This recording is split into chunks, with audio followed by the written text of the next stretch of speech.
Hello everybody, welcome back to the channel. My name is Larry Bodenheimer and today we're taking a look at Mint. Mint is a 64-bit cryptojacker. It may also have info stealer or rat purposes, but we will take a look in this video to see if that is the case.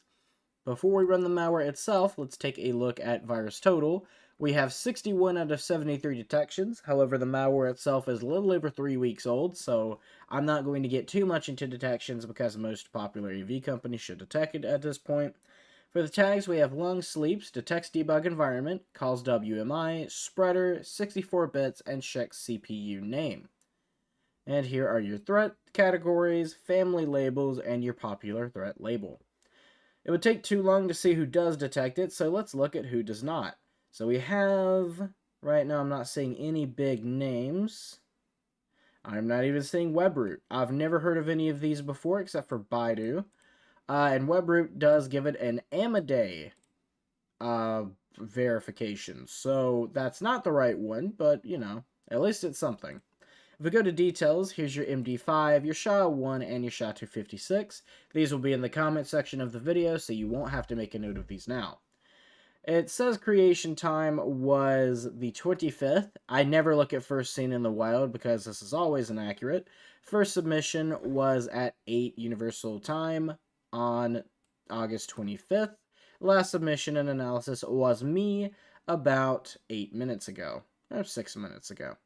Here are the names. So we have a random string here, another random string, Office 2024, and Office 2024 with no capital, and two more random strings, one with a .bin extension. If we go to relations, we can see it contacts 4 domains. 2 of these look okay. Pastebin and Microsoft are verified fine. XMR EU1 nanopool.org and XMR EU2 nanopool.org are crypto domains. So we also have 28 contacted IP addresses. A lot of these are showing up as malicious in one way or another. What country is that? Is that Qatar? Or Qatar? Or however you're supposed to say that? That is... yeah, it's Qatar. Okay, interesting. So we've got Great Britain, France, Qatar, Poland, Germany, and the United States, and that seems to be it. But that's 6 contacted countries. And now it says there's 31 contacted IPs. It has updated literally just now, because I'm pretty sure it just said 28. We have 3 execution parents, 2 random strings, and 1 is axplong.exe. 10 bundled files, however they all come back either okay or as not malicious. 7 dropped files, 2 of them do show up as malicious, and the rest are not scanned. Again, in behavior, we never spend much time on behavior on this channel, but if you want to pause and take a look at these for yourself, now is your chance to do so. We have 2 dynamic analysis sandbox detections, and a bunch of crowdsourced Sigma rules. That is an insanely high amount of Sigma rules. So I'm going to have to scroll down a little bit while I talk about it, but we have 2 critical, 7 high, 3 medium, and 3 low crowdsourced Sigma rules. Here's the first bit. And here is the second bit. We also have 1 low crowdsourced IDS rule and 1 info. If we go to community, we can see that Nix, Nike, and Jaffa have all been here at one point or another. And it looks like this has been commented on by Nix, Carlos Cabal, VX Underground, Nike, Thor, twice, and Jaffa. Let's go ahead and minimize this. Let's show the tools that we are going to be using. We have Process Hacker, which I will move over here to the top right. Process Explorer, or I'm sorry, Process Monitor. Fiddler Classic, which I will go ahead and reset. Wireshark, which I will go ahead and turn on Ethernet 0. And Zooey. Let me go ahead and move Wireshark down here to the bottom right. That is a lot of TCP retransmissions, and they're all coming from the same IP. That's fine. I'm not going to spend any time on that. Let's go ahead and delete this folder. We don't need that anymore. And the sock folder is still open, so I will close that as well. Let's take a look at the properties. So if we go to properties, we have no certificate. But if we go to details, it says Microsoft 365 and Office, which is why we have the really shitty Microsoft 365 icon. They can make a Bitcoin miner, but they can't make a decent icon. Alright. We do have a decent file version. Product name is a Microsoft Corporation. That's not what should be there. And, of course, no copyright whatsoever. So let's go ahead and close this. Let's pop up Process Hacker. Scroll down to the bottom. We're going to lower the processes for Firefox, Process Monitor, Zooey, and Wireshark. And without any further ado, let's go ahead and run the malware. Do you want to allow the totally real and not fake Microsoft 365 and Office to make changes to your device? Of course I do. If we look over here, it is running in the background under the Explorer task, and soon enough, it should open a new process, which I will wait for that to do. Let's go ahead and move Wireshark over here to the other window and minimize that for now. Should happen any second.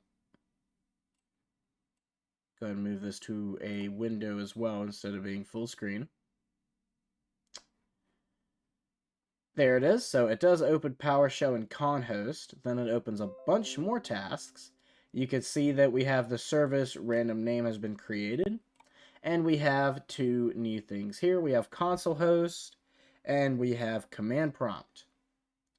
And these are not going to go away. These are going to be persistent, at least for as long as the computer is running. It does not say that this malware has persistence, but with a Bitcoin miner, I'm sure it does. So we'll restart the computer at the very end to see if it does still run.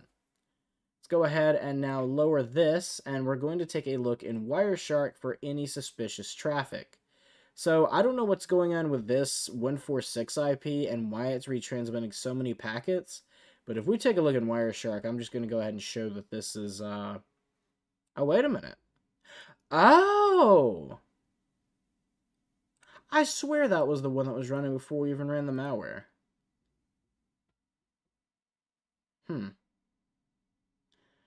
Maybe it's not the same one that was there before we ran the malware. I did reset it. That's awkward. Okay. Very strange coincidence that we were getting all of these retransmissions, and now we're getting them from the same IP. But this is probably a C2 server, if I had to guess. Let's go ahead and take this IP and run it through two websites. We're going to run it through Abuse IPDB, and we're going to run it through Whois. 146.59.154.106. It says it was found in the database, but only reported one time. It's in France, Robal, the Haute de France. And if we look over here, unauthorized connection attempt brute force. Interesting.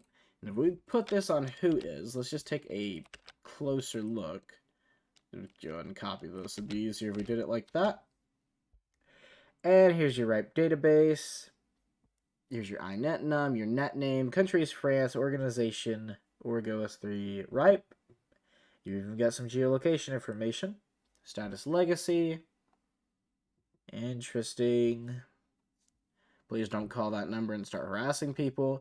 But there's really not even that much information on the Whois, which is interesting. It's very interesting indeed. But there you go. Now, let's see if we can find any of the other malicious contacted domains. This might be a case of it only reaching out to each one and seeing which one's still running and then running with that one. But I'm going to look through really quick and make sure that we're not seeing like a 212 or a 163 or a 51. Let me just scroll through here really quick. I'm not going to look at all of these, obviously, but if we scroll down to about here, it looks like this is still all coming from the same IP address. So fair enough. Yeah, it's all the same thing. Okay. So that's fine. As of right now, let's go ahead and stop this. Immediately save it as 1, and we're going to start a new one just in case any new information pops up. And we're going to run this through Zooey. Let's go to welcome to Zooey, import data. We're going to go to documents, 1.pcapng. And while it's loading that, let's take a look in process monitor. That's not process monitor. This is process monitor. So we're going to apply 2 filters. The first filter we're going to apply is operation is create file.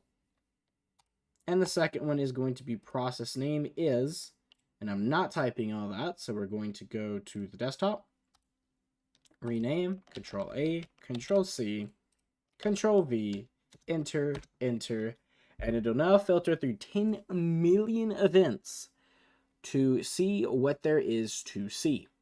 And if we have over 1,000 events for this, then I'm just primarily going to look at the ones that say name and path not found. We only have 36. Wow. Okay. So it looks like it only deleted the prefetch file. Really?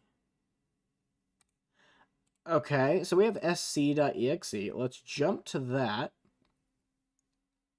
And that is still here. If we open properties, what does it say? Service Control Manager Configuration Tool. Okay, that's fine. I'm not too worried about that then. What about program data? Yeah, let's go to this folder. Let's jump to that. It's not even hidden. What? Okay. Let's go to that random folder, and this looks to be the exact same malware, just under a different name. If I open the properties, go to details. Yeah, I mean, I'm sure if I try to resubmit this, it'll say the exact same thing. 61 out of 73. Yeah, it's the exact same malware. Okay. Well, at least we know about that. Let's go ahead and minimize this. So it is now on the downloads folder. It does not seem to have deleted itself or cut it and paste it or anything like that. It just makes a new folder in program data with a random string. This really doesn't do a very good job of hiding itself. So now that we have a new one, let me see if it actually does anything from this. If it if it auto executes. So let's go to the process name again. We're going to do rename first. Control A, Control C, Control V, enter, enter. And it'll take a little bit of time for that. But while we wait, let's go ahead and query the pool. I'm not going to look through this yet, but I'll go ahead and get it ready for analysis. Just so that we don't have to spend the extra time doing it later. And it does seem to execute its own things. Okay, so name not found for mrt.exe. But yet that's the only thing that it deleted. And if we try to go there, I mean, I'm sure it's not there, but yeah. Okay, so it does execute its own program. And we have a temp file here, but I'm not seeing anything that's malicious or suspicious. Let's jump to this. You don't currently have permission to access this folder. I would like permission to access this folder. It is my folder on my computer. I want it. We have VMware system. So it says it detects a debug environment, but literally in the exact same folder is a bunch of VMware stuff. So I'm not sure where it's getting this information. Let's try this .sys file. And we do have 3 detections on this last scan 11 hours ago. So I will go ahead and rescan it. It shouldn't take too long because it is just a .sys file. Let's verify that I'm not a robot and reanalyze. I wish it would at least reanalyze while I'm doing the robot check. Come on now. And most companies are not detecting this. However, we have an unsafe from Cylance, a riskware Vone driver from Anti-AVO, and hacktool Vone driver from Rising. So congratulations, guys. We got a community. We have a bunch of stuff here. Is the person I'm thinking about here? She probably is. Where's she at? Hello? I'm looking respectfully. And if she's here, I'll be looking disrespectfully. Okay, well, I'm going to quit looking at that. But apparently, hello, but apparently this is really old.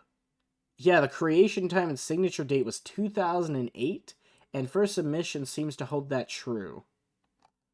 Wow, okay. So we have via Tor native overlay 64 bits, that old? It's possible. Sign, invalid signature, long sleeps. Oh, it has a signature? Wait, I didn't even think to look at that. We go to properties. There is no signature. It lied to me. We have a copyright from 2007 to 2008, openlibsys.org. Oh, here we go. Digital signatures. Digital signatures, okay. Crystal, oh. Is that a part of the Crystal Disk family? If you don't know what I'm talking about, Crystal Mark. Crystal Disk Mark. This is a disk scanner. Huh. Huh. Okay. Well, then in that case, this is probably a legitimate system file for that. I don't know why that specifically is here, though. And no other part of Crystal Mark or Crystal Disk is. But, okay. So now I'm also going to check, and I know the answer, so I'm not even going to apply the create file filter on this. But I am going to remove it, and then we're going to get this new name. We're going to rename this, Control-A, Control-C, Control-V, enter, enter. And we're just going to see if this actually ran and did anything. I'm almost positive that this didn't create any files or folders, but it wouldn't hurt to look and see what it did. If it did anything at all. And no, there's no events for this system file, so that's fine. Let's go ahead and minimize this. We'll delete, or not delete, but we'll close the temp folder. We'll close this folder, and we'll close this folder.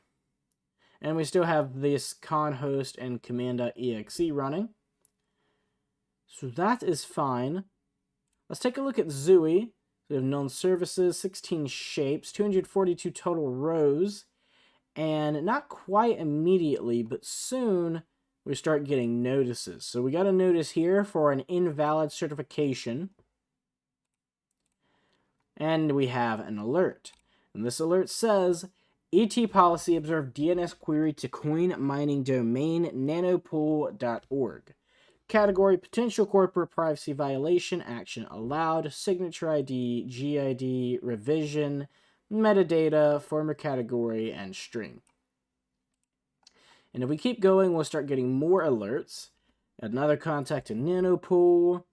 We got another notice. Certification failed. Certification failed. What else we got here? We also have a weird. TCP sec underflow or misorder. That's fine. And that's all we have for now. Okay. It's not too bad on its own. Let's go ahead and stop this one. Save it as 2. And I guess we'll reanalyze it again, but we're probably not going to come back to it. And let's do another data import to the second PCAP. And while it's analyzing that, let's take a look at these IPs. So let's go back. You really are going to annoy me, aren't you? So let's go back. And we have XMR EU1 nanopool.org. Let's see if we can just go to nanopool.org. And if we do that, it does seem to be trying to open Nanopool. Pool hash rate for a lot of stuff. Zephyr, Ethereum PAL, Ethereum Classic. There's new Ethereum now. Monero, Raven, Conflux, Ergo, Caspa, and Ironfish. Interesting. Okay. Okay, indeed. Miners counts for all of these as well. A bunch of miners for Monero, which does not surprise me. And 7 and 8 for Caspa and Ironfish, which does not surprise me either, because I've never heard of any of those. Or, I guess, either of those. But, yeah. Bunch for... Oh, that's neat. A bunch for Monero. Something to keep in mind. Let's go ahead and query this pool and see if there's anything new. We do have a few more rows. Hopefully they'll tell us some good stuff. But as of right now, I'm not even seeing any alerts because it's already made those connections. We do have one notice, and it's probably an invalid certificate. Yes, it is. Validation check failed for a certificate. Okay, that's fine, because we've already seen what this does. But as of right now, I'm not sure that this is actually sending off any information, which is good. I mean, it probably means that, you know, your credit card information's not out there sitting on some random person's hard drive or server. But, I mean, it's still, like, malware. You know, it's obviously malware. You don't want it. So, I'm going to do something new at the end of... Or maybe I won't. I'm thinking about it. I'm thinking. I'm doing a big thing. But let's go ahead and I think at this point we'll restart the machine. Yeah, it's still sending a bunch of connections to that source, which I'm thinking is probably nanopool. As a matter of fact, if we just try to go to that IP address, let's see if it takes us to nanopool. No, it doesn't seem to be doing so, so this is probably a C2 server, which was my original guess. Fair enough. Okay, so at this point, now we'll go ahead and restart the computer. The virus total did not say that it had persistence, but if this coin miner or cryptojacker or whatever you want to call it doesn't have persistence, I'm gonna laugh because they probably made like 2 pennies off of the whole time that I've been running this virtual machine. Even if this was a real computer and I restart it, they make like a whole, maybe 4 pennies if it was using 100% of my processing power. But you never know. So let's go ahead and put in the computer password. Immediately go to the sock folder, open process hacker as quick as possible. Go, go, go, go, go. Quit that. Ethernet 0. Alright. So we've got everything open, and yep, it is immediately running on startup. We've got the con host and the command.exe running up here. And if we take a look in Wireshark, I'm not seeing any connections yet, but I'm sure I will. And I'm not seeing any connections to that IP as of right now, but these tasks created by the malware are running. Huh. Well, while we wait, let's go ahead and open Firefox once again. Go back to virus total. Put that back in here. And go back to relations. And the one we're looking for is a... I know it when I see it. I think it was the 146. Yeah, I'll know when I see it immediately. Like, I think. I'm not sure. We have a 172. But I'm not seeing any connections to that malicious IP. Huh. Okay.